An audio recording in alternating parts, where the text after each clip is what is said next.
Hey, je veux que tu expliques à ceux qui ne savent pas, parce que plus que la moitié de la salle ne sait pas ce que ça veut dire. Explique ce que ça veut dire, ça. Ça veut dire, dans le fond, que quand tu fais quelque chose, il faut que tu prépares à attacher ta tuque avec la broche. Ça veut dire, dans le fond, c'est que tout ce que tu fais, attache ta tuque avec la broche. Comment je fais ça? On le sait, mais des fois, c'est difficile à expliquer. Non, ça, c'est avant. OK, Anne va expliquer. Ça veut dire, prépare-toi parce que ça va être intense. Exact. OK. Prépare-toi parce que ça va être intense. Okay. Vous avez vu, Mathieu, qui est un Québécois, je suis désolé de t'avoir mis le. C'est pas facile à expliquer. Maintenant, imaginez traduire ça dans une autre langue. Il n'y a pas de tu comme Afrique. Il n'y a pas de tu comme Afrique. Ça se traduit en quel?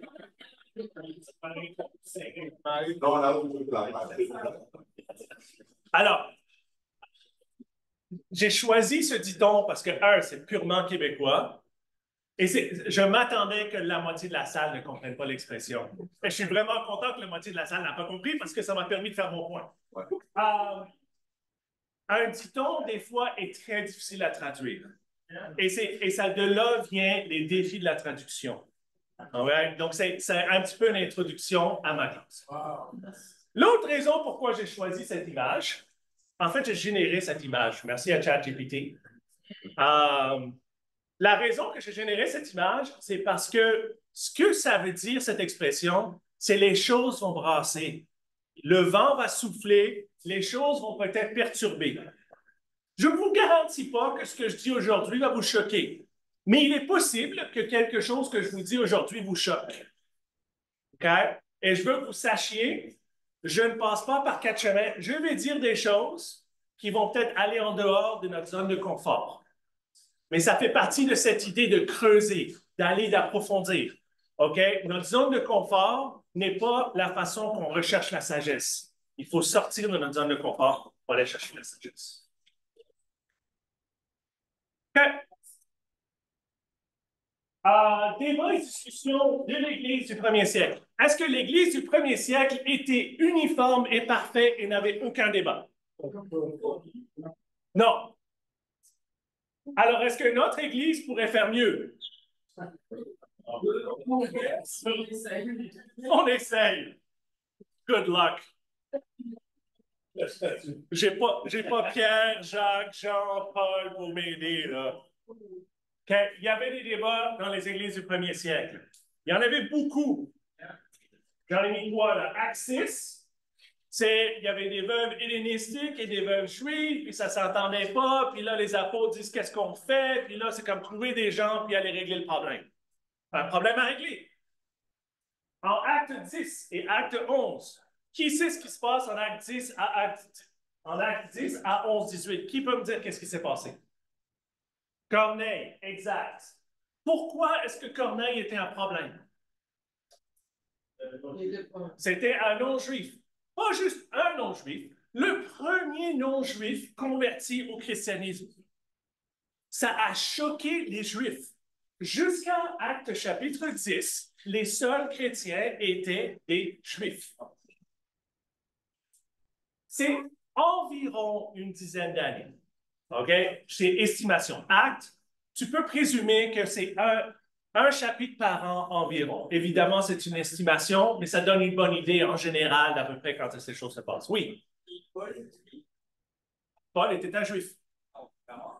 Oui. Oh oui. Oui. Paul était très, très juif.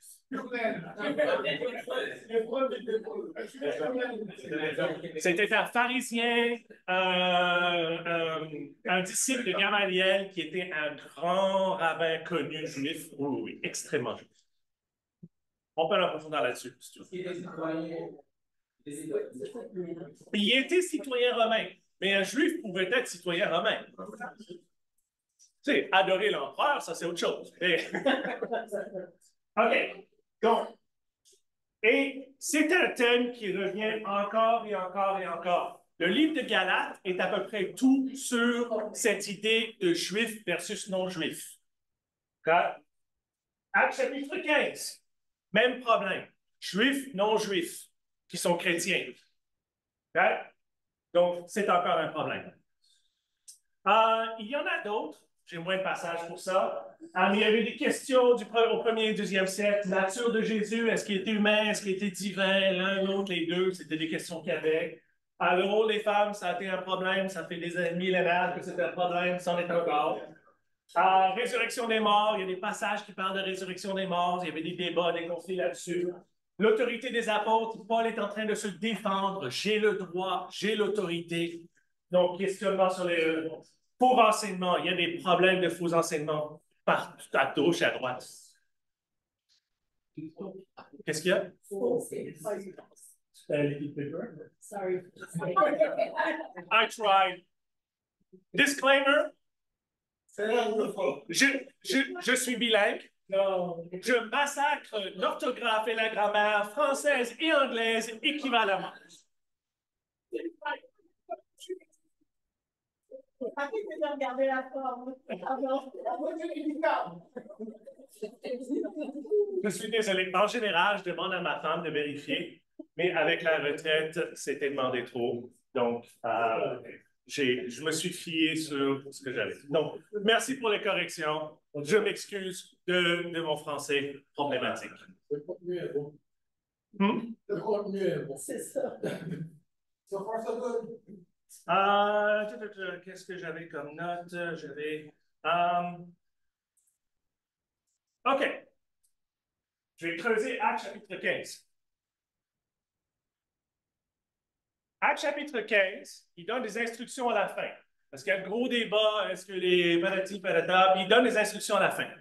Les instructions sont abstenez-vous à la viande sacrifiée aux idoles, abstenez-vous à l'immoralité sexuelle, faites-le bien. Est-ce que le résultat d'Actes chapitre 15 il s'adressait à qui? La lettre qui a été écrite à la fin, s'adressait à qui? Non. Aux chrétiens non juifs. Oui, la lettre était adressée aux chrétiens non juifs. Les chrétiens juifs devaient continuer à suivre la loi de Moïse. J'avais dit attache ta tuque avec la broche. Il y a des règles universelles et des règles qui ne le sont pas.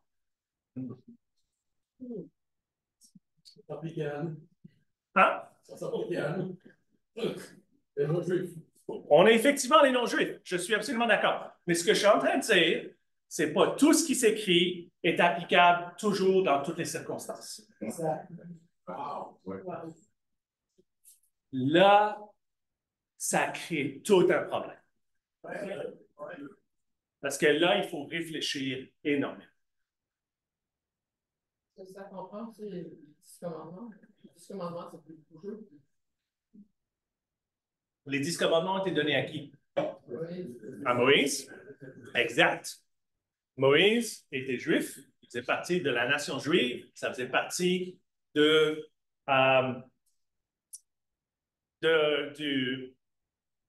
l'alliance, merci, l'alliance qui a été faite avec Abraham et avec les Juifs. Donc, les 10 commandements envolés ne s'appliquent pas aux non-juifs. Maintenant, en même temps, les 10 commandements, il y a du bon stock là-dedans. Mais au niveau systématique, légal, les 10 commandements ne s'appliquent pas aux non-juifs.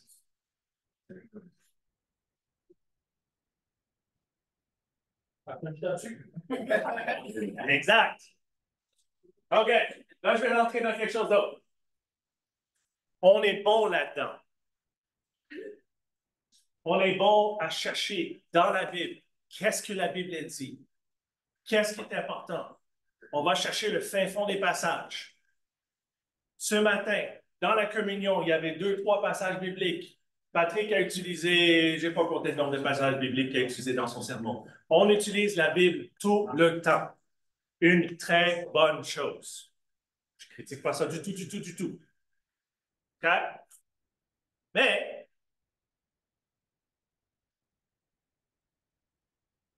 je vais juste faire le build. Il y a une différence entre être biblique et être semblable au Christ. Si vous êtes en désaccord avec moi, lisez les tentations de Satan envers Jésus. Satan est capable d'utiliser la Bible. Excellent. Donc, je ne dis pas qu'être biblique, c'est mal. Ce n'est pas ça que je dis du tout, du tout. Mais je dis que qu'est-ce qui est plus important? D'être semblable à Christ est plus important que d'être biblique. S'il y a un désaccord, qu'est-ce qui prend priorité?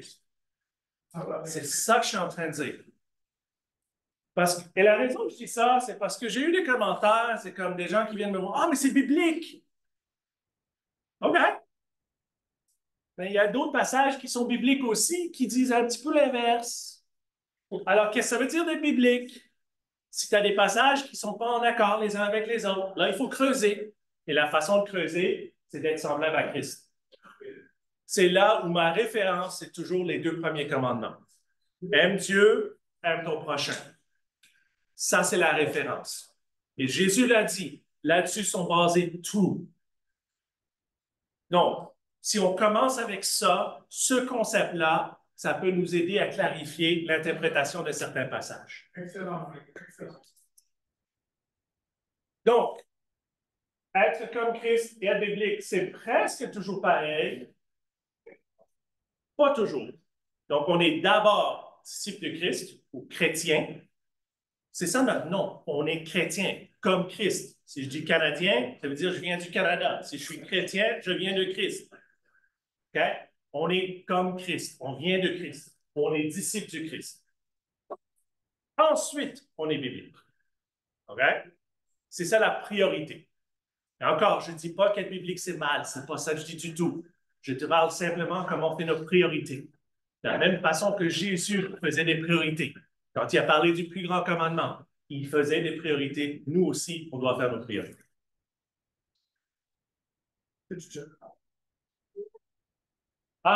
J'ai un petit devoir supplémentaire facultatif pour ceux qui veulent.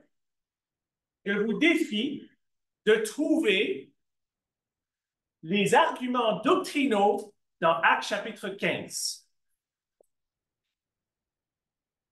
Take that away, chew on that. En Actes chapitre 15, les arguments de doctrine de Actes chapitre 15. Parce que moi, je n'en ai pas trouvé. On parle de comment les Juifs et les non-Juifs doivent interagir et je ne trouve pas un argument doctrinal là-dedans. Donc, anyway, juste pour vous faire réfléchir. Alors, je dis, attache ta tuque. OK. On a la majorité des chrétiens sont d'accord sur la majorité des doctrines.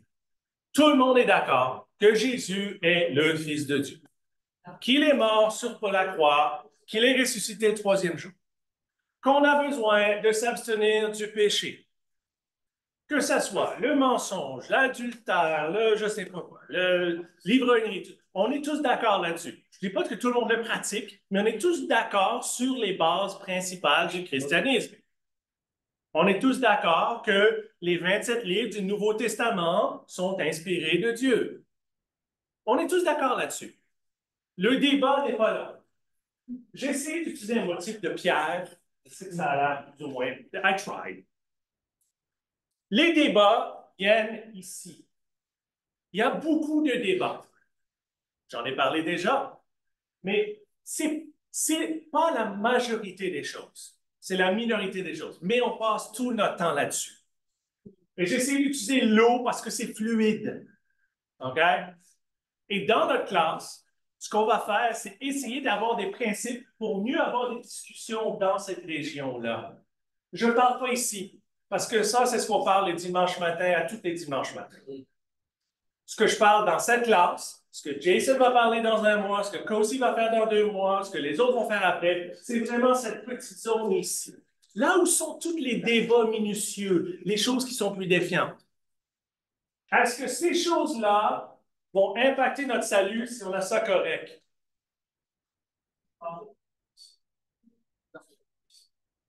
J'espère qu'il n'y a rien qu'on va discuter dans ces classes qui va avoir le moindre impact sur notre relation éternelle avec Dieu. Ce n'est pas ça l'objectif. L'objectif, c'est de creuser profondément. Je présume que si Dieu rend quelque chose, si quelque chose est vraiment important pour Dieu, il va le rendre hyper clair. Et si c'est moins important pour Dieu, il va nous laisser creuser. OK? Donc, c'est un peu mon approche dans cette classe, c'est vraiment aller dans cette idée-là. Les choses qui peuvent être sous le débat, on peut avoir des discussions là-dessus. J'ai des gens qui m'ont posé des questions par rapport au don miraculeux du Saint-Esprit, au songe, au rôle des femmes. Puis même, j'en ai parlé dimanche dernier, j'ai quelqu'un qui me posait des questions sur est-ce qu'on utilise des instruments ou non dans le service? Est-ce qu'on comment on prend la Sainte Seine ou la communion? Il y a des tas de choses là-dedans. Et ça va tout là-dedans. Est-ce que c'est critique? Non. Est-ce que c'est important? Oui. C'est pour ça que je fais cette classe. Si ce n'était pas important, on n'en parlerait pas.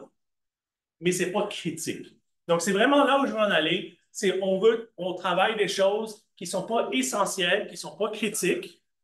Si quelqu'un n'est pas d'accord avec moi dans quelque chose dans cette zone-là, je ne vais pas dire que tu n'es pas mon frère. OK? Et ça a été un peu notre mentalité des fois.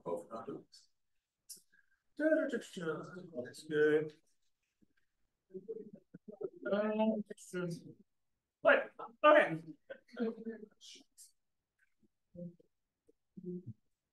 Qu'est-ce que tu fais, gars? T'es une chicane déjà? J'aurais dû amener une tuque. J'aurais dû amener une tuque. Yeah, the good kids always say. OK. Tu peux enlever ça. Ça, là. Voilà. La sagesse et le Saint-Esprit. OK? Je vais parler du Saint-Esprit. Le Saint-Esprit est fantastique. Il est incroyable. Il est super. Le Saint-Esprit est toujours en accord avec Dieu et avec Jésus. Toujours. Ils sont un. Les trois en un, c'est Dieu, c'est un Dieu d'unité, un Dieu de cohésion. Ils travaillent toujours ensemble. Okay?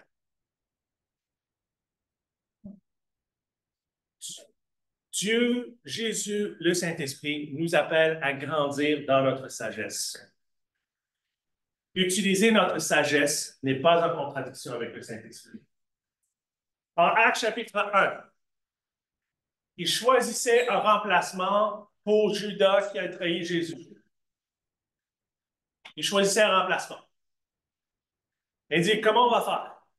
Mais là, ils ont sorti des critères, ils ont utilisé leur sagesse pour sortir des critères, et ils sont arrivés à un point où là, notre sagesse n'a plus de capacité. On ne sait pas quel choix faire. Là, ils ont tiré au sort.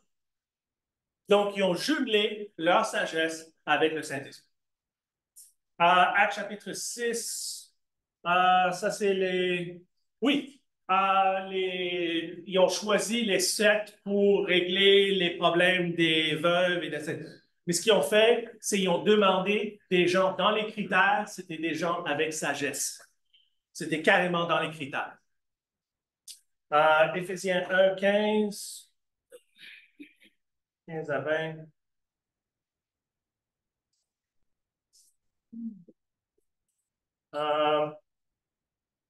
Je vais le lire. That's right. That's why I put it there. Je vais lire, je vais carrément lire. Parce que celui-là, c'est le seul que je vais lire, en fait, pendant ma classe, mais celle-là était tellement importante que je voulais la lire. Éphésiens 1, 15 à 20. En français. Mike, if you have a question in chat. I have a question in the chat. Is it French or English? French.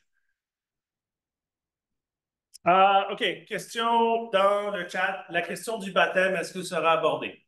Absolument pas aujourd'hui. Je n'aborde aucun sujet spécifique aujourd'hui. Ça, c'est une introduction. Donc, je lance des choses. Et ma classe aujourd'hui, ça va être sur la traduction en tant que telle. Donc, je n'aborde aucun sujet spécifique.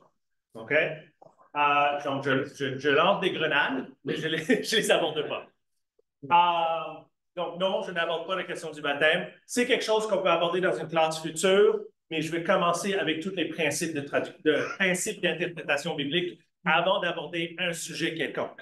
C'est pour ça qu'on commence avec les principes.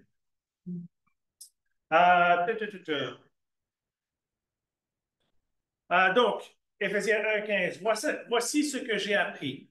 Vous croyez au Seigneur Jésus et vous aimez tout ce qui les appartient. C'est pour ça, depuis que je sais cela, je dis vos noms quand je prie. Et sans cesse, je remercie Dieu à cause de vous. Je demande à Dieu, de notre Seigneur Jésus-Christ, le Père, rempli de gloire, de vous donner la sagesse. Alors vous découvrirez Dieu et vous le connaîtrez vraiment. Je lui demande d'ouvrir les yeux de votre intelligence. Ainsi, vous pourrez connaître l'espérance qu'il vous a donnée en vous appelant. Vous connaîtrez la richesse magnifique des biens qu'il vous donne et ceux qui lui appartiennent. Vous connaîtrez la patience extraordinaire que Dieu a montrée pour nous qui croyons en lui, sa puissance et sa force. Dieu les a montrés dans le Christ qu'il a, lui, révélé de la mort quand il a fait asseoir à sa droite dans les cieux. L'importance de la sagesse. Mais la sagesse ne va aucunement à l'encontre du Saint-Esprit. Okay? Si le Saint-Esprit te dit quelque chose qui va à l'encontre de la Bible, qui va à l'encontre des principes chrétiens, c'est pas le Saint-Esprit qui parle.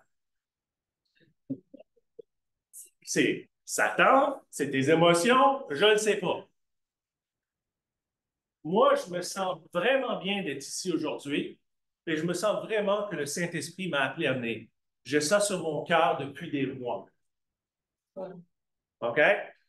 Mais je m'assure à tout moment que je suis qu'est-ce que Dieu veut. Je cherche des conseils, je demande aux gens, j'en parle, je prie, je fais bien les choses. OK? Mais ce que je veux dire vraiment, c'est la sagesse ne va pas contre le Saint-Esprit. Voilà. Je voulais mentionner ça.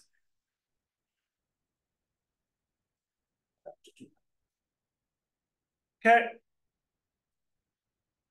Ça, c'est une introduction. OK? On va aller beaucoup plus loin dans les classes suivantes. Je commence simplement à aborder ce sujet. L'idée, c'est qu'on porte des lunettes quand on lit la Bible. OK? On a un filtre. J'ai essayé, merci ChatGPT pour ces images. OK? On a un filtre, donc en haut à droite, on voit quelqu'un qui porte des lunettes qui lit sa Bible. En bas à gauche, on voit quelqu'un qui, je ne sais pas si vous connaissez l'histoire, mais c'est des gens aveugles qui touchent un éléphant. Et tu as différentes personnes qui touchent différentes parties de l'éléphant. Un qui touche une patte, l'autre qui touche la queue, l'autre qui touche l'oreille, l'autre qui touche le tronc. Et chacun va donner une description complètement différente de l'animal qu'il touche. Okay? Donc, nous, on voit en partie. On a des lunettes et on voit en partie. Ce n'est pas que ce qu'on voit est mal, c'est qu'on voit juste une partie. On a des filtres. Okay? C'est quoi les lunettes qu'on porte? C'est quoi les filtres qu'on a? On a nos préconceptions, la façon qu'on voit le monde. On peut avoir différentes façons de voir le monde. Notre personnalité, il y a des gens qui sont vraiment analytiques, il y a des gens qui sont beaucoup plus, qui vont se baser plus sur leurs émotions, comment ils se sentent. Donc, la façon que notre personnalité est conçue va changer notre perspective. Nos traditions. Je planifie ça milieu de l'an prochain, mais je vais faire toute une classe sur l'histoire de notre Église. Okay? Je vais commencer avec le protestantisme, tout le mouvement de la restauration dans les années début des années 1800, avec les trois différents groupes. Ensuite, comment le ICOC a démarré en 79, puis les différentes choses, et comment tout ça impacte nos façons de voir la Bible et impacte notre culture et nos doctrines. Parce que nos doctrines, en bout de ligne, ils ont tout un historique. Okay? Donc, je vais parler de nos traditions. Notre culture, c'est la culture duquel on vient. Un Québécois qui est issu de l'Église catholique, il voit les choses très différentes de quelqu'un de la Côte d'Ivoire qui est issu d'un mouvement charismatique. C'est complètement différent. C'est pas que l'un est bon, l'autre est mauvais, c'est juste qu'on a un bagage complètement différent, notre culture très différente, donc on voit les choses différemment. Qu'est-ce que ça veut dire? Ça veut dire qu'il y a beaucoup de discussions. Et ce que j'aime de cette Église, c'est qu'on est multiculturel. Ce que je trouve difficile de cette Église, c'est qu'on est multiculturel.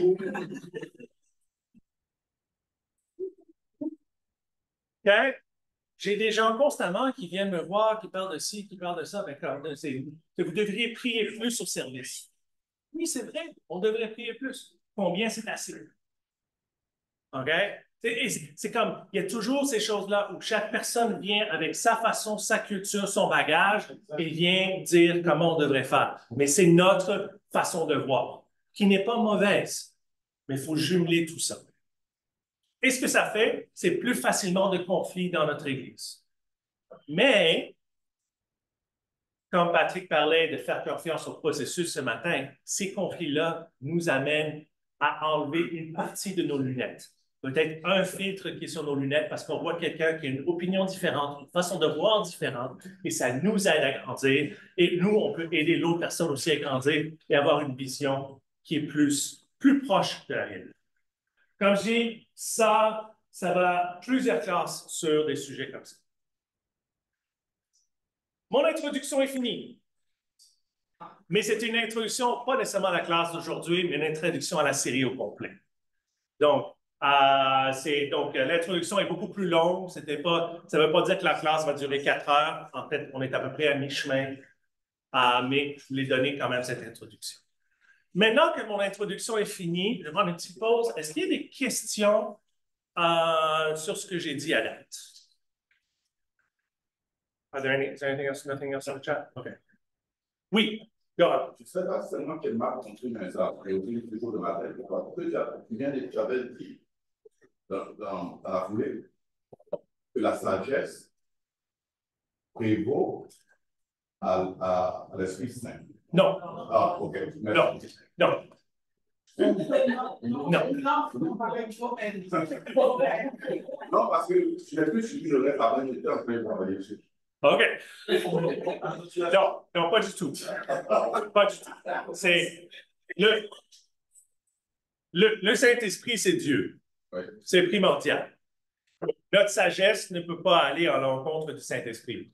En même temps, si le Saint-Esprit commence à nous parler de façon que ça va à l'encontre des principes bibliques clairs qu'on connaît, là, on se demande, est-ce que c'est le Saint-Esprit qui parle? Yes. Et c'était ça mon point.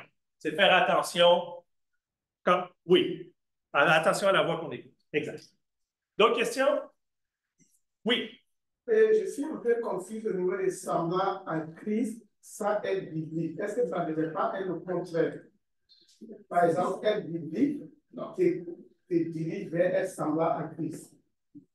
Non, je vais dire non. Et la raison que je vais dire non, c'est parce que la Bible est écrite de tellement de façons différentes. Okay. Jésus dit, c'est si ta main te cause de péché, coupe ta main.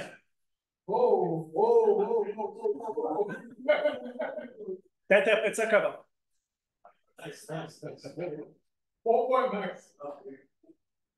Et là, on arrive, il y a une interprétation qui arrive. J'ai un filtre qui rentre. Parce que moi, j'ai 2 mains. Je ne prends pas ça littéralement. Et mes mains m'ont tous les 2 causé à pécher. Non, je ne prends pas ça littéralement. Mais j'ai fait un choix. J'ai interprété ce passage. Je lis entre les lignes ce que je pense que Jésus veut me dire. On serait tous mon show. Jason. Juste un commentaire sur le sujet. Just a small commentary around Jackson, your comment and the preference for the Christ-like book. I'm not going to diminish the authority of the Bible. However, one of the things we want to make sure that we do is we keep God the center and the focus of our attention and our adoration, and not the Bible. Otherwise, we risk making the Bible like, wow. OK. Je vais traduire ça pour l'enregistrement et pour les gens en ligne. Donc, ce que Jason dit, c'est de garder Dieu au centre de notre théologie, de notre doctrine, pour éviter que la Bible devienne notre idole, en bout de ligne. Est-ce que j'ai bien? Ouais. All right. Oui, Brigitte. Là-dessus, j'ai bien compris être biblique et être chrétien. Moi, quand je vu le titre, j'ai compris comme quoi être biblique, c'est la connaissance. Être la connaissance de la Bible sans vraiment la pratique comme je le fais. Je sais pas OK. OK, mon optique, quand j'ai dit ça, c'est parce que j'ai plusieurs personnes qui sont venues me voir et qui m'ont dit, ah, ce que tu fais, c'est pas biblique. Mais c'est ce qu'ils disent, c'est ils prennent une action que je prends et disent que cette action-là n'est pas biblique. Donc, c'est pas une connaissance, mais c'est une action basée sur. Donc, c'est de cette optique-là que j'avais mis mon titre. Donc, j'espère que ça. OK, Dominique. Moi, j'avais compris ça un peu quand tu parles de ça, de la question de est-ce que tu es littéral ou non. C'est la Bible, je ne sais pas si c'est une bonne façon, là, mais c'est la Bible, oui, la Bible, c'est inspiré de Dieu, la Bible, c'est important, la Bible, c'est comme ça qu'on connaît Dieu. Mais il y a une notion que Jésus apporte qui doit être le centre. Puis si on y va trop littéralement, on perd cette sensibilité-là que Jésus a à appliquer les Écritures puis à vivre la chrétienté. Parce que être chrétien, c'est un mode de vie avant tout. Oui, absolument.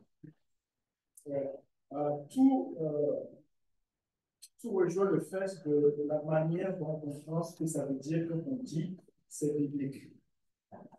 Souvent, moi et moi en Afrique, quand on dit que c'est biblique, on veut dire par là que c'est écrit dans la Bible. Et maintenant, là où je te rejoins, c'est pas parce que c'est écrit dans la Bible que ça s'applique à ma situation aujourd'hui, littéralement. Oui. Comme par exemple le mec de Atkins qui s'appliquait quand ils avaient écrit ça, c'était écrit dans la Bible, mais c'était pour les chrétiens de la Bible. Et donc, il y a plein de choses qui sont descriptives et perspectives. Oui, Kovana, t'es loin!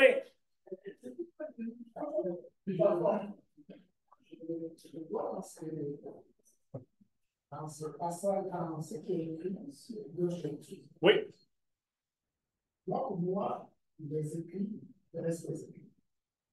L'interprétation, détacher l'interprétation de l'interprétation. Si on ne peut pas en fonction, là, c'est tout. OK. C'est aller dans les écrits.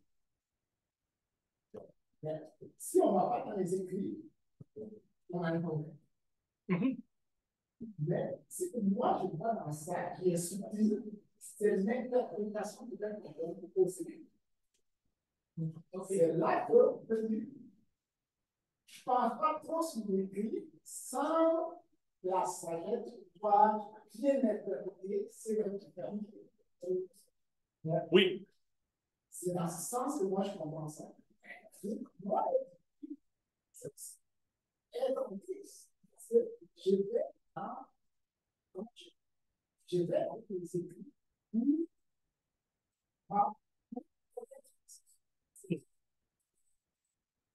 et on dit que pour ces par le Saint-Esprit que les gens se prennent par la part de Dieu. Si c'est qui ont écrit la Bible, on écrit poussé par le Saint-Esprit pour écrire la Bible. Ces gens-là, c'est le même Saint-Esprit qui m'envoie vers cette Bible que je dois me lire. Il y a des questions d'interprétation, c'est ça qui me dit. Absolument. Tu as résumé où je m'en vais. All right, je vais continuer. Là, je vais rentrer dans une portion un peu plus académique. À date, j'ai donné une introduction. Là, ça va être un peu plus académique. Je vais commencer à parler de l'Ancien Testament. L'Ancien Testament, en hébreu, c'est le Tanakh. La raison que j'utilise ça, c'est parce que le Tanakh est un peu différent de notre Ancien Testament en tant que tel. Ce que vous allez voir, similaire toujours, la Torah. La Torah, les 5 premiers livres, facile. Genèse, Exode, Lévitique, Nombre, Deutéronome, easy peasy. Le Névim, ou le Néviim, excuse-moi. Le Néviim, c'est les prophètes. Et c'est divisé en 2 blocs. Il y a les premiers prophètes qui sont avant l'exil, et il y a les derniers prophètes ou les deuxièmes prophètes qui sont après l'exil. Ça et ça, c'était solide au temps de Jésus. OK? Quand Jésus parle fondé sur la loi et les prophètes, il est en train de dire fondé sur la Torah et le Néviim. OK? Donc, c'est ça qu'il veut dire. Le Ketuvim, ça a été, c'était en élaboration, il y avait beaucoup de discussions au temps de Jésus et ça a été solidifié vraiment au 2e siècle après Jésus. Okay? C'est pas que c'est des choses qui ne sont pas inspirées du tout ou qui n'étaient pas vues comme nécessairement inspirées, mais il y avait beaucoup de discussions encore à l'époque de Jésus. Donc, ça, c'était vraiment la Bible que Jésus se fiait dessus et ça, c'était moins important. On voit là-dedans les psaumes, Proverbes, Job, on voit Cantique, Ruth, Lamentation, Ecclésiaste, Esther, et on voit Daniel, Esdras, et Néhémie et Chroniques. Donc, en fait, l'Ancien Testament, c'est intéressant parce que nous, on a une vision plus historique. Nous, on met Chroniques après Roi, parce que Chroniques et Rois sont parallèles au niveau historique. Sauf que Samuel et Rois ont été écrits beaucoup avant et Chroniques a été écrit beaucoup plus tard. Donc, c'est une vision différente.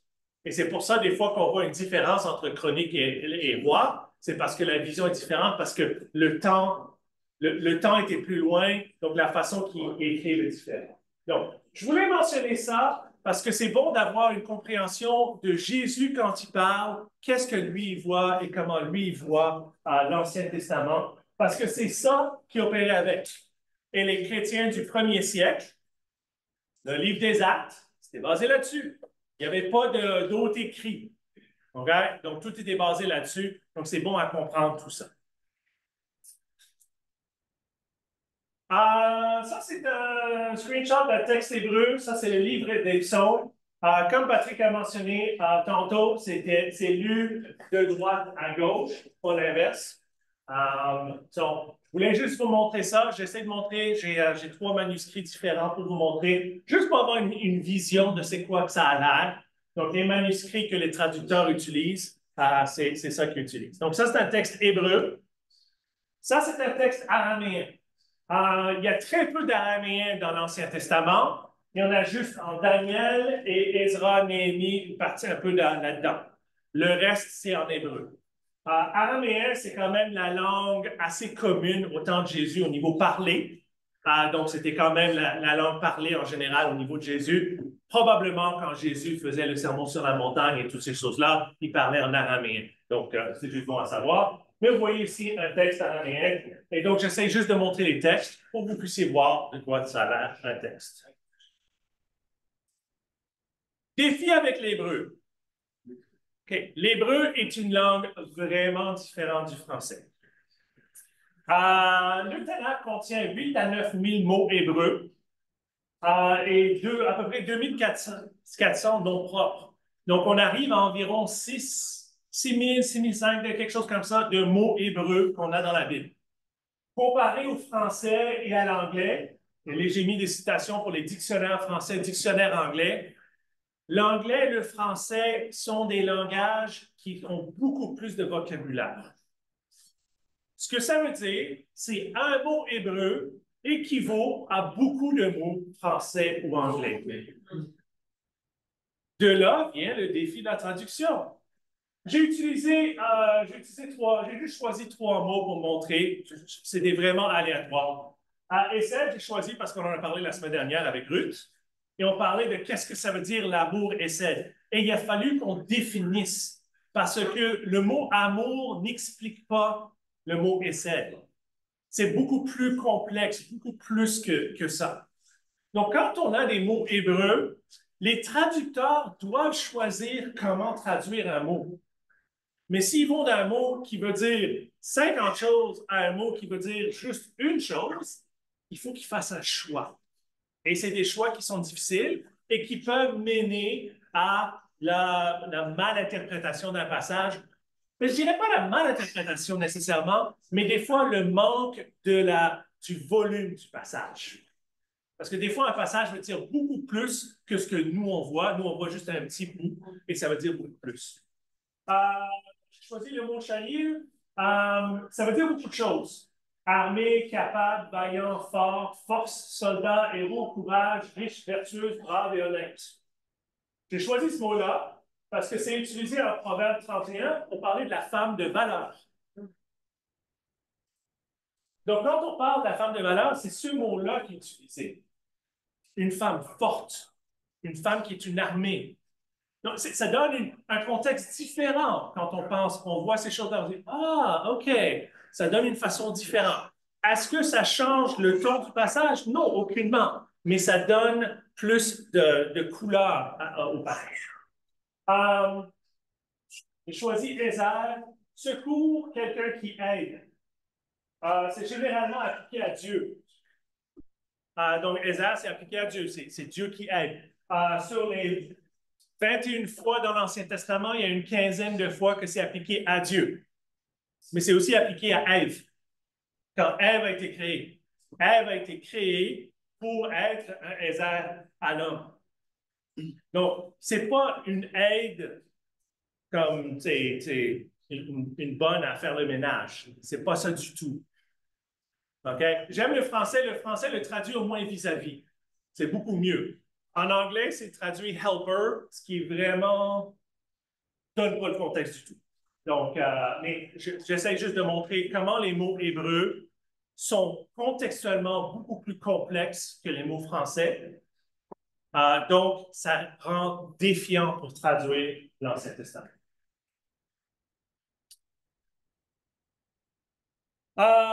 L'apocryphe, des fois, vous entendez parler de l'apocryphe. La plupart du monde, je pense, sont au courant. C'est une littérature juive du 2e et du 1er siècle avant Jésus. Donc, différents passages. Ce n'est pas reconnu comme inspiré par les Juifs. Donc, les Juifs ne le voient pas comme reconnu comme inspiré. La Bible catholique en inclut certains de ces livres-là. La Bible protestante, non. Mais c'est des récits qui sont historiques et qui valent la peine de lire et comprendre. C'est juste, nous, on ne le voit pas comme des écritures inspirées bibliques, mais c'est des choses historiques qui ont de la valeur. Mais c'est bon à savoir que c'est là. La Septante. La Septante, c'est une traduction du grec du Tanakh. Là, je suis en train de toujours me concentrer sur l'Ancien Testament. Je suis uniquement dans l'Ancien Testament. Donc, on parle du Tanakh ou de l'Ancien Testament. Donc, la Septante, c'est une traduction de ceci, une traduction en grec. Donc, les chrétiens du 1er siècle avaient accès à ceci. Très utile pour les Juifs qui habitaient à l'extérieur d'Israël, les Juifs qui soient à Rome ou quoi que ce soit, qui peut-être ont perdu leur hébreu. Probablement, ils parlaient toujours araméen, mais ils ont peut-être perdu leur hébreu. Donc, ça leur permettait quand même d'avoir accès à l'Ancien Testament dans la langue parlée commune de l'époque au niveau mondial. Le grec, à l'époque, c'était comme l'anglais aujourd'hui. Tout le monde parlait ça. C'était la langue commune, deuxième langue assez commune. Le nom Septante, ça veut dire 70. Ça vient d'une légende un peu substantiée, peut-être. C'est clair, pas clair. Anyway, il y a des gens qui en parlent. 72 traducteurs. Peut-être qu'il y en avait, peut-être que c'était pas tout à fait pareil, mais c'est de là que vient le nom, donc c'est bon à savoir. C'était généralement rejeté par les rabbins juifs du temps de Jésus. Parce qu'il y a une différence avec les textes hébreux à l'origine et il y avait une certaine incompréhension des idiomes hébreux. Maintenant, ça ne veut pas dire que ce n'est pas bon à avoir accès. Ça peut beaucoup aider nos traducteurs aujourd'hui à voir comment certains gens du 2e, 3e siècle avant Jésus comprenaient la Bible. Donc, on peut regarder le grec Ça nous aide aussi quand on fait des comparaisons du Nouveau Testament, des textes du Nouveau Testament aux textes de l'Ancien Testament, parce que c'est deux langues complètement différentes. Mais là, on a l'Ancien Testament, mais dans la même langue que le Nouveau Testament. Donc, ça peut aider. Donc, c'est pas l'outil parfait, mais ça peut définitivement aider. Donc, c'est bon à savoir qu'il y avait une traduction. Là, j'arrive au Nouveau Testament. Donc là, je change de sujet, j'arrive au Nouveau Testament. Ça, c'est un texte en grec. Donc, ça, c'est un exemple d'un texte du Nouveau Testament. Donc, vous voyez ça. Ça doit être le fun à traduire. Je vais vous montrer combien c'est le fun à traduire. Voilà. Ça, c'est Matthieu 5 en français. Mais comme ça aurait été écrit, pas d'espace, pas de ponctuation, pas de fin de phrase, pas de fin de paragraphe, pas de majuscule, minuscule, c'est juste majuscule. Et je vous montre ça juste pour que vous compreniez un peu le défi. Est-ce que ça se lit? Absolument, vous êtes capable de lire ça. OK? Le cerveau est capable de faire, vous êtes capable de mettre les espaces et régler ça. Mais le traducteur doit décider où est-ce qu'une pensée finit et où est-ce qu'une pensée commence. Oui. Est-ce que c'était toujours de la droite vers la gauche? En grec, je pense que c'est de gauche à droite. Grec, c'est de gauche à droite? Oui. C'est comme l'arabe?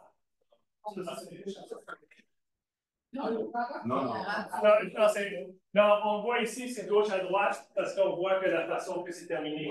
Ici, c'est droit, l'autre, c'est terminé. Donc, c'est gauche à droite. Donc, ça nous rend la vie un tout petit peu plus facile.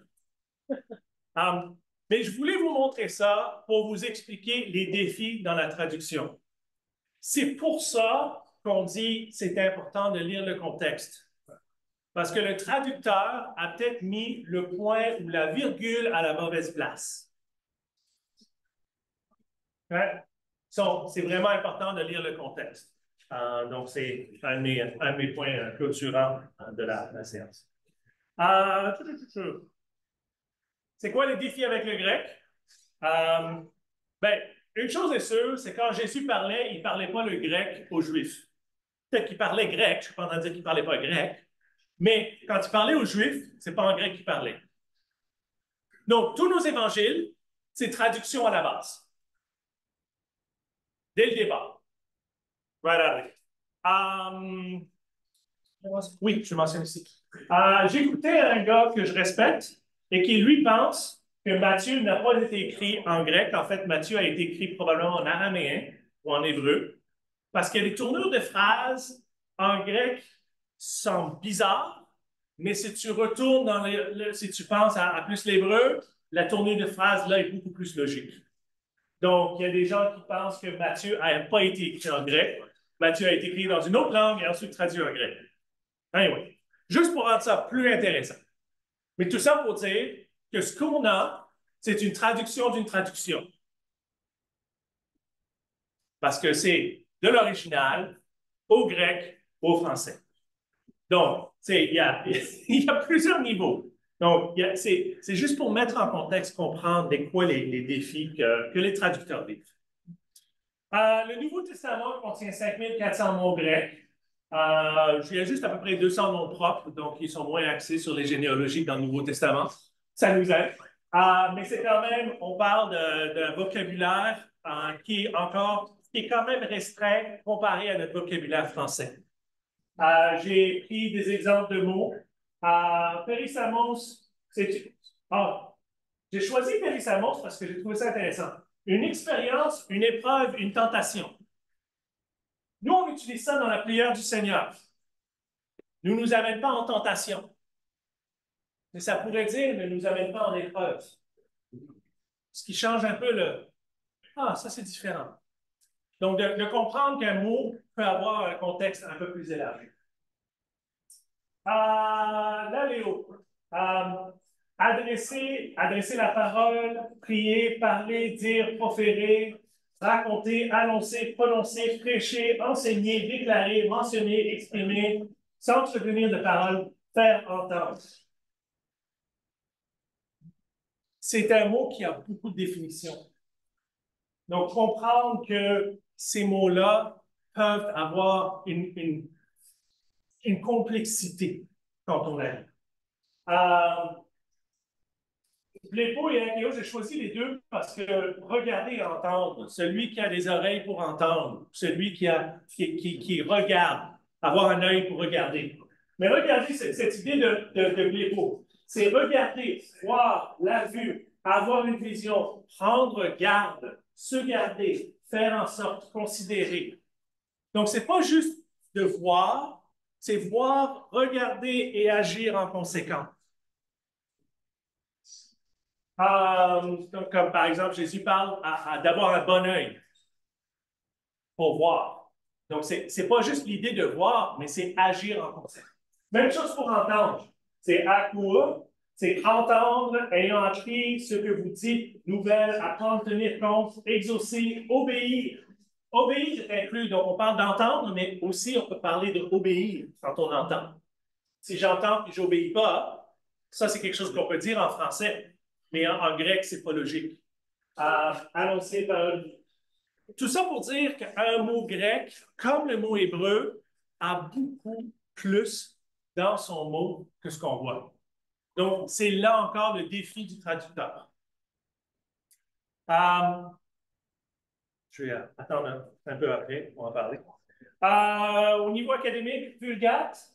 Vulgate, c'est une traduction de la Bible au complet, de l'Ancien Testament et du Nouveau Testament en latin. Ça a été fait au 4e siècle. Donc, l'Église catholique a décidé de traduire tout ça en latin au 4e siècle. Ça vient du mot latin vulgata. On connaît parce qu'on pense à vulgariser ou vulgaire. OK, ça vient toute la même racine en latin. Et ça dit rendu accessible au rendu public. Donc, l'idée, c'est l'Église catholique essayer de rendre une Bible qui était accessible aux gens en la traduisant au latin parce que le grec devenait un peu moins important. Un fait important, intéressant, la Bible Gutenberg, qui est l'invention de l'imprimerie, c'était la Vulgate en latin qui a été imprimée là-dessus. Fait intéressant. Canonisation du Nouveau Testament. Bon, canonisation, c'est un beau mot religieux, c'est pas juste religieux, mais c'est l'idée de concrétiser, donc de définir. Donc, la définition du Nouveau Testament. Le Nouveau Testament que nous avons aujourd'hui, les 27 livres du Nouveau Testament. Comment on a ces 27-là? C'était nécessaire à cause des hérésies du 1er, 2e siècle. Donc, il y avait des écrits qui s'en venaient, qui commençaient à annoncer beaucoup de choses. Le gnosticisme et d'autres choses. Il y avait beaucoup de questions sur comment on fait. Donc, il y avait beaucoup d'écrits. Donc, à cause de différentes hérésies, ils ont décidé qu'il faut commencer à vraiment définir c'est quoi nos écritures fondamentales. Qu'est-ce qui est biblique? C'est quoi la Bible? Donc, définir ça. Alors, il y a beaucoup d'histoires, beaucoup de livres historiques qui ne sont pas inclus. J'en ai mis une batch, OK? Mais il y a des évangiles, il y a des lettres, il y a des tas de choses qui ont été écrites. Okay? Donc, ce n'est pas juste ce qu'on a, il y a beaucoup d'autres choses qui ont été écrites, mais qui ne sont pas incluses dans notre livre. Il y a eu beaucoup de débats de l'an 140 à l'an 360. Beaucoup de débats de qu'est-ce qu'on inclut, qu'est-ce qu'on n'inclut pas. Oui? C'est là qu'il y a un évangile de la Bible. Possible. Je ne l'ai pas vu dans mes recherches, mais c'est très possible. Oui.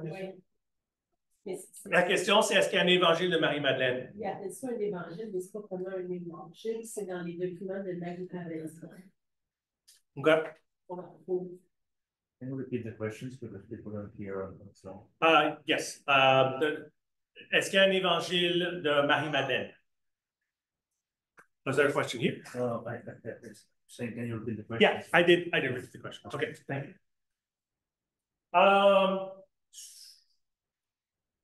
Donc oui, il y a beaucoup de livres. On a beaucoup de manuscrits différents. Le Nouveau Testament qu'on a actuellement a généralement été accepté en 397. Ça, c'est pas mal la date finale où le Nouveau Testament actuel qu'on a été figé et c'est solide. C'est quoi les critères qui ont été considérés? C'est flou, OK? Je vous admets, c'est un peu flou. J'ai essayé de synthétiser là-dessus. Voilà ce que j'ai vraiment sorti comme les 3 critères. c'est écrit par un apôtre ou quelqu'un proche d'un apôtre, un associé. Comme par exemple, Luc. Luc, ce n'était pas un apôtre, mais il est associé à un apôtre. Donc, c'était ça l'idée, c'était d'associer un apôtre ou un associé des apôtres. Et c'est pour ça que beaucoup des autres évangiles n'ont pas nécessairement été acceptés, c'est parce qu'ils n'étaient pas nécessairement un apôtre ou associé à un apôtre. Un enseignement qui suivait la croyance orthodoxe de l'Église de l'époque. OK? Il y avait des églises qui allaient dans des croyances libérales. Donc, si la majorité des églises étaient d'accord qu'une écriture était bonne, on va la garder. C'est probablement pour ça que l'évangile de Thomas n'a pas été gardé. Thomas, c'est un apôtre. Mais ça n'a pas été généralement accepté. Les gens, non, on n'aime pas ça, puis ils ont décidé. Ce n'était pas généralement accepté. Et accepté par les églises. Donc, suivez les croyances générales. Excuse-moi, j'ai combiné les deux. Suivez les croyances des églises et été accepté par la majorité des églises. Une chose que j'ai remarqué, c'est qu'il parle des églises dans différentes géographies. Parce qu'il y avait des églises plus à l'est, plus à l'ouest de l'Empire romain. Donc, il fallait vraiment que ça soit accepté par la majorité des églises dans multiples régions géographiques. Ça a été officialisé par l'Église catholique en 1546 à l'impression de Gutenberg du Vulgate en latin. Parce que quand le livre était cité par Jésus, ça aussi c'était considéré comme... Ben, pas les citations de Jésus, parce que les citations de Jésus, ça aurait été juste appliqué à l'Ancien Testament. On parle du Nouveau Testament. La canonisation du Nouveau Testament. C'est effectivement les citations de Jésus, mais ça serait été pour l'Ancien Testament. Ouais. Est-ce que il y a une manière que vous avez de savoir si c'était réellement l'apôtre qui avait écrit ce passage-là ou cette lettre-là? Est-ce qu'il y avait une manière de savoir? Parce que quelqu'un peut dire que c'est l'évangile de Thomas, mais je ne sais pas comment c'est écrit. C'est parce qu'il y a une manière. Pas vraiment. C'est un peu pour ça qu'il y avait ces critères-là pour essayer de déterminer. C'était beaucoup par rapport à l'acceptation des enseignements et l'acceptation des églises. Parce qu'on parle ici, on parle du 1er, 2e siècle. Donc, on parle d'une centaine d'années après certains de ses écrits. Donc, c'est là où les débats sont, mais c'est là où l'acceptation générale est importante. Okay? Et c'est très possible qu'il y ait du très bon matériel dans ces livres-là. Je ne les ai pas lus, là, je ne vais pas dire que je les ai lus. C'est très possible qu'il y ait du très bon matériel, du matériel très spirituel. Comme moi, je peux prêcher un sermon, je peux avoir un bon matériel, mais ça ne veut pas dire que je suis inspiré. All right.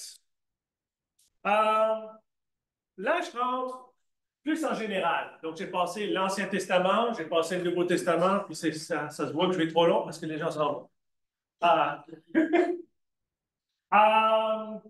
Un défi, c'est que c'est 3 langues différentes. La Bible est écrite en 3 langues différentes.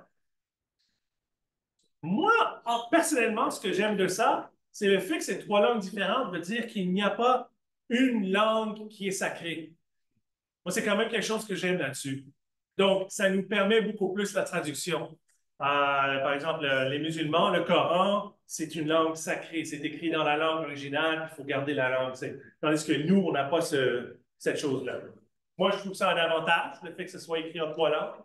Mais c'est un désavantage, c'est sûr, parce que c'est plus difficile de faire les parallèles entre l'Ancien Testament et le Nouveau Testament. Quand Jésus cite quelque chose, quand Paul, Luc cite quelque chose dans l'Ancien Testament, là, il se trouve à citer quelque chose dans une autre langue. Est-ce qu'il cite dans la langue originale? Est-ce qu'il cite une traduction de la Septante? C'est là où ça devient plus compliqué. Donc, le fait que ce soit 3 langues différentes, ça rend la traduction plus compliquée pour nous. Donc, c'est juste quelque chose à savoir. Au 13e siècle, l'archevêque Langton créa les divisions par chapitre. Donc, les chapitres ont été figés au 13e siècle. Pourquoi un chapitre est défini comme il est quand il est? C'était sa décision à lui. Est-ce qu'il a bien fait sa décision? Je pense que dans la plupart des cas, oui. Les psaumes, c'est assez clair. Le sermon sur la montagne, Matthieu 5, 6, 7. Moi, personnellement, j'aurais tout gardé ensemble, mais c'est comme, il faut définir. Il y a défini des chapitres. Et comme vous avez vu dans le grec n'a pas d'espace, pas de ponctuation, pas de fin de ligne, pas de fin de paragraphe. Donc, c'est possible qu'il ait mis un changement de chapitre en plein milieu d'une pensée. Okay? Et c'est assez bon à savoir. Surtout quand on commence à parler de certaines doctrines, et c'est vraiment, vraiment important de lire le contexte. Des fois, ça vaudrait la peine d'enlever les chapitres et de lire 100 chapitres, 100 versets, juste pour voir est-ce que ça change de façon. Un défi de la traduction, pas tous les manuscrits sont identiques. Il y a des changements entre les manuscrits. Vous allez voir dans votre Bible, des fois, il dit, il met en parenthèse quelque chose, ça, c'était pas dans les plus vieux manuscrits ou quelque chose comme ça. Donc, des fois, on pense, le livre de Marc, c'est très possible qu'il ait terminé plus tôt, que les derniers 5, 6, 7, 8 versets ont été ajoutés après. Donc, c'est comme, il y a des places où c'est... Oui? Un exemple qui est explicitement dans l'Ancien Testament, c'est le livre de Jérémie. Parce que le manuscrit initial, il est brûlé, il est dans le feu. Et quand il réécrit, il dit carrément que c'est pour manuscrit qu'il y a des choses qui ont été rajoutées. Sans dire explicitement qu'il y a été rajouté.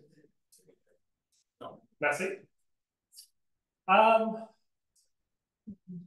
Les différences grammaticales. L'hébreu, le grec, l'araméen ne pensent pas pareil au français. Point. Au niveau grammatical, c'est pas pareil. Donc, quand tu fais une traduction, il faut que tu fasses marcher la langue. Oui. Et c'est pas toujours facile. J'ai parlé du vocabulaire, mais il y a aussi des différences grammaticales. Les métaphores et les idiomes. Si on connaît les métaphores et les idiomes, super. Mais si on ne les connaît pas, là, ça devient un peu bizarre. Mais tu peux traduire mot à mot. Attache ta tuque avec la broche. Tu peux le traduire en... Mais ça ne va peut-être pas dire grand-chose dans une autre culture. Ça, c'est comprendre les métaphores, les idiomes. Les jeux de mots aussi. Il y a des jeux de mots. Il y a des systèmes dans l'Ancien Testament. Je vais en parler à chiasm. Il va falloir que je trouve un mot français pour ça. Mais je vais en parler plus tard dans une autre classe. Mais des différentes façons littéraires qui sont utilisées dans l'Ancien et le Nouveau Testament à cause de la façon que la grammaire et les choses sont construites. Ils ont des outils littéraires, mais si on n'est pas au courant de ces choses-là, on manque des bouts. Type de traduction. J'ai sorti ça de l'Alliance biblique. Vraiment bon, super organisé. Vous voyez toutes les Bibles, qui sont à peu près toutes les Bibles qu'on utilise en français. Il y en a d'autres Bibles en français, ce n'est pas les seules Bibles en français, mais c'est la majorité des Bibles que nous, on utilise. Donc, ça nous permet de savoir c'est quoi la différence d'une traduction à une autre. Donc, c'est comme parole de vie, c'est le langage très simple. Donc, si je parle à quelqu'un qui n'est pas très éduqué, peut-être parole de vie, c'est vraiment, vraiment bien. En général, ceux qui sont plus d'équivalence fonctionnelle vont être plus des pensées à pensée paraphrase. Donc, ce que le traducteur fait, c'est qu'il essaie de prendre le bloc au complet et il traduit le bloc au complet. Il essaie de comprendre la pensée originale de l'auteur. Donc, en bout de ligne, lui, il interprète ce que l'auteur essaie de dire et il traduit son interprétation en français. Si on parle du mot à mot, bien là, il prend chaque mot et il dit, je pense que ce mot veut dire ça. Je pense que ce mot veut dire ça. Puis quand il y a tous les mots, bien là, il les réorganise pour faire une phrase qui est cohérente. Parce que la grammaire n'est pas pareille. Donc, il faut qu'il réorganise les mots. Il ajoute peut-être un le, là, un, deux. Il ajoute des petits mots pour que la phrase grammaticalement fonctionne. Mais veut pas, il y a une interprétation des deux côtés. Ça, il interprète chaque mot. Ça, il interprète plus la pensée ou la phrase. Et c'est pour ça qu'on a plusieurs types de traductions différentes. J'encourage beaucoup, si vous voulez creuser dans la Bible, d'utiliser multiples traductions. Okay? Surtout, changer de colonne. Utiliser une de la colonne gauche, une de la colonne droite. En mes recherches, beaucoup de gens disaient que la TOB, c'est une des meilleures traductions. Donc, si vous voulez aller comme le plus solide que possible, ça serait plus la TOB. Donc, ça, c'est supposé être vraiment, vraiment bon. Mais ce n'est pas pour dire que les autres ne sont pas bonnes. C'est juste il y a un classement au niveau de ce que les gens pensent, au niveau de la qualité de traduction. Donc, ça, c'est les différentes traductions. C'est le fun, c'est intéressant. Ma dernière diapo, presque finie. Outils pour vous aider. Donc là, je parle de différents outils pour nous aider dans notre interprétation au niveau de la traduction biblique. Première chose, lire le contexte. Ça, c'est le premier truc à faire. Tu lis un verset, première chose que tu fais, c'est que tu lis le contexte. C'est pas plus compliqué que ça. Le contexte, c'est les versets autour, le chapitre au complet, les chapitres autour, le livre au complet. C'est vraiment de lire le contexte pour bien le comprendre. Donc, ça, c'est la première chose à faire quand on veut essayer d'avoir une meilleure compréhension de ce qui est dit. J'ai parlé d'utiliser multiples versions de la Bible. On peut aussi, ceux qui sont multilingues, vous pouvez utiliser multiples langues. Et ça, c'est vraiment bien. Parce que veut pas, il y a toujours une influence dans la même langue.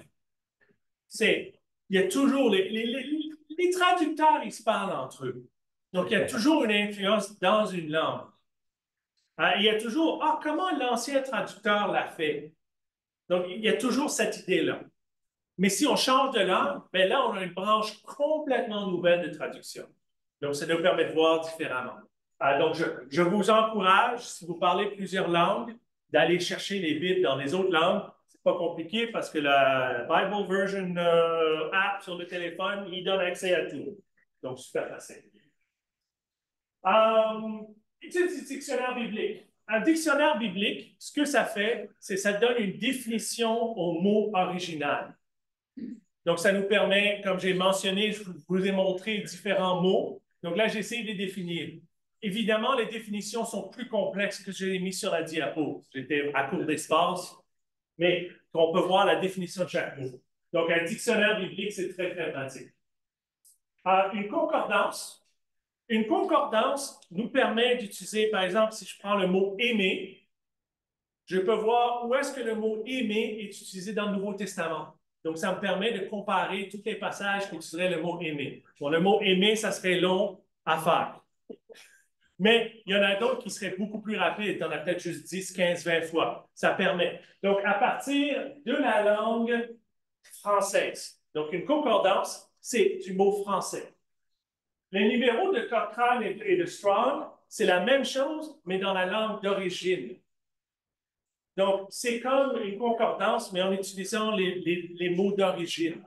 Et ce qu'ils ont fait, c'est qu'ils ont associé un numéro à chaque mot, et c'est très facile ensuite de faire des références. J'ai fait ça beaucoup quand je regardais des mots ou choses comme ça. Donc, on peut regarder les mots qui sont utilisés, le mot original. Souvent, les concordances et les numéros de Cochrane Strong vont avoir une portion dictionnaire biblique, ils vont définir le mot. Donc, souvent, moi, je me fie plus sur ces deux-là parce que souvent, ça inclut un dictionnaire biblique avec. Et dernière chose, c'est faire des recherches, à voir ce que les autres disent. Il y a beaucoup de gens qui font des recherches là-dessus. Moi, j'ai effleuré la surface à peine. C'est comme, il y a des gens depuis des centenaires qui font des doctorats là-dessus, sur des tas de sujets vraiment intéressants. Je suis sûr qu'il y a des gens qui font des doctorats sur un mot dans le Nouveau Testament, dans l'Ancien Testament. Donc, on peut vraiment creuser profond. Il y a des gens vraiment intéressants qui font beaucoup de recherches. Évidemment, il faut être sage. Pas tout ce que tout le monde dit est bon. Pas tout ce que moi je dis est bon. Il faut être sage, il faut savoir comment en prendre et comment en laisser. Et voilà, ça c'est ma première leçon.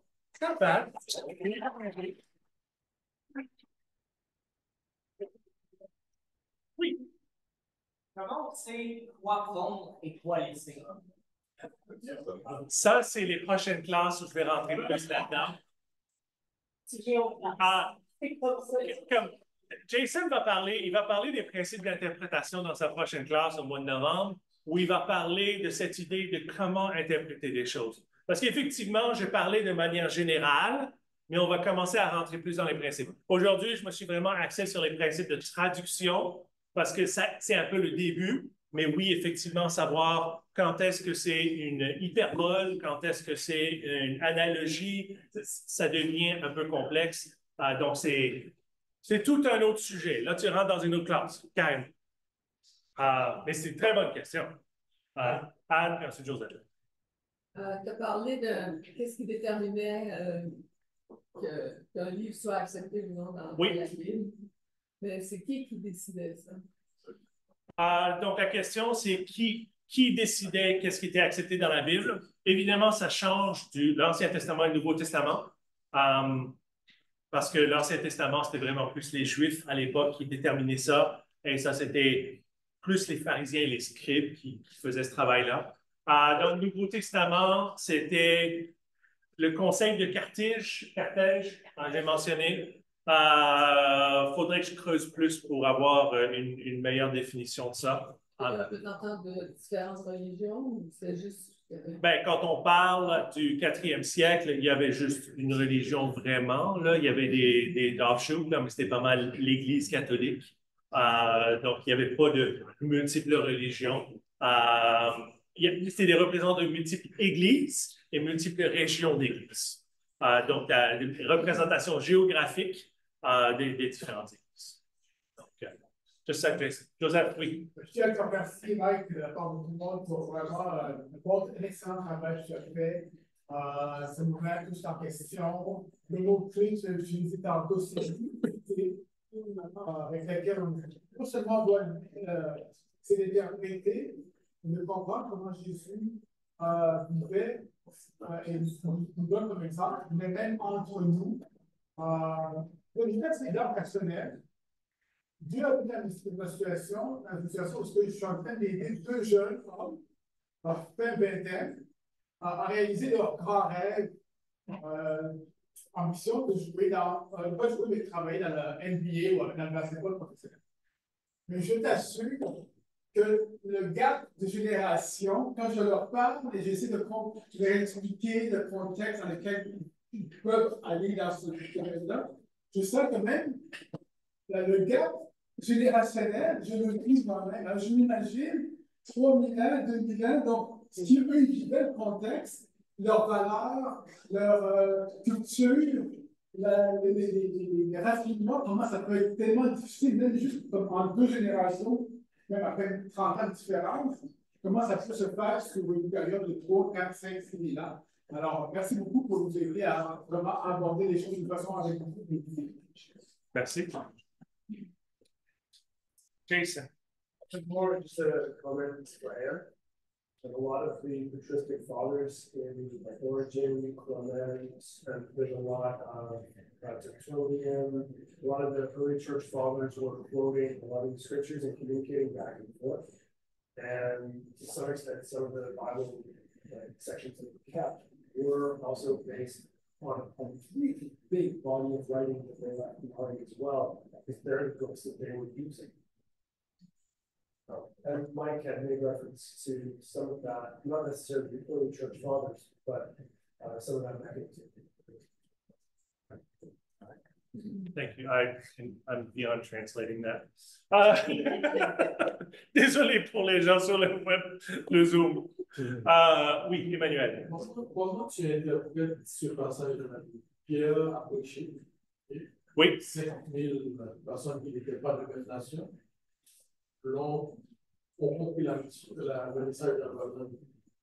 Comment tu interprètes ça? Est-ce que c'est selon la culture, tout ce que tu disais là, cette complication qu'il y a à comprendre, à interpréter sur la culture, la tradition,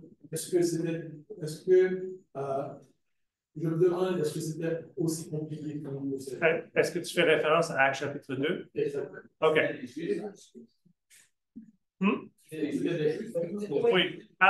Donc, la question, juste pour résumer pour l'enregistrement et les gens en ligne, la question, c'est comment, en Actes chapitre 2, quand Pierre a prêché à toutes ces personnes-là et tout le monde l'a compris dans leur propre langue. C'est ça la question. Bien, ce que ça dit, c'est que tout le monde qui était là ont reçu le don de parler en langue et multiples personnes parlaient dans différentes langues. Donc, au niveau simplement, c'est mécanique, on avait des personnes qui parlaient dans des langues différentes à différents groupes. C'était le Saint-Esprit qui est venu et avec un miracle a aidé des Galiléens à parler en je ne sais pas quelle langue, des Hittites ou je ne sais pas quoi. Donc ça, c'était au niveau mécanique. Encore, une des choses qui a été mentionnée, c'était tous des Juifs. Donc, il y avait tous un bagage juif.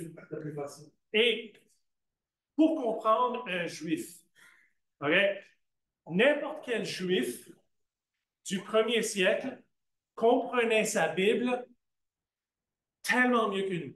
Il n'y avait pas accès à la Bible là-dessus. C'était là. Il fallait mémoriser. Et il y avait la parole mémorisée. Des fois, quand Jésus dit un mot ou deux mots, il savait, oh, il est dans le livre d'Ézéchiel, puis il parle de ta. Il savait ces choses-là.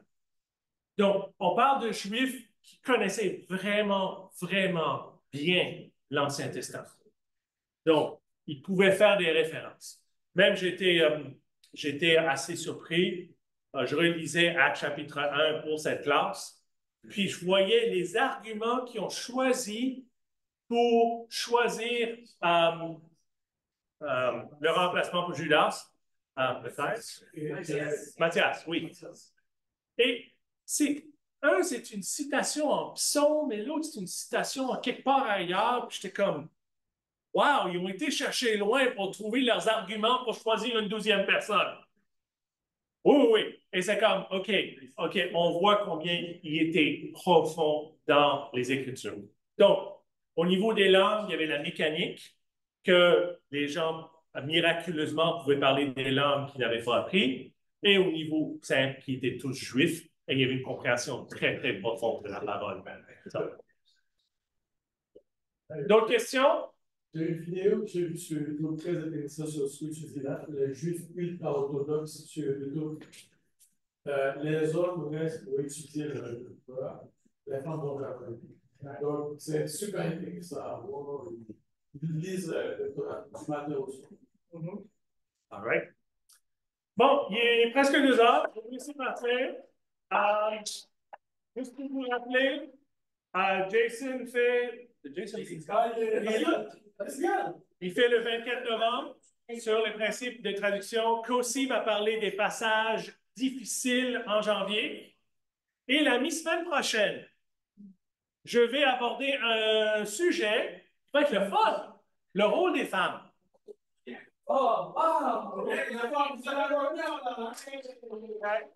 Elle a raison, c'est parce que j'ai eu beaucoup de questions dans les dernières 2 semaines par rapport au rôle des femmes dans l'Église.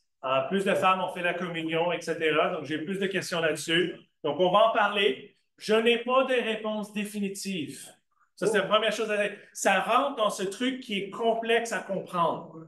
Il y a un spectrum, il faut comprendre ça, et on ne va pas tous être d'accord. En fait, on ne sera pas tous d'accord. Okay? Donc, je vais aborder ce sujet-là, mais ça va être un sujet qui va être intéressant. Je vous souhaite une bonne journée, bon dimanche. See you next time. Ça va être super intéressant. All right. You have to say last word on camera. Bye-bye.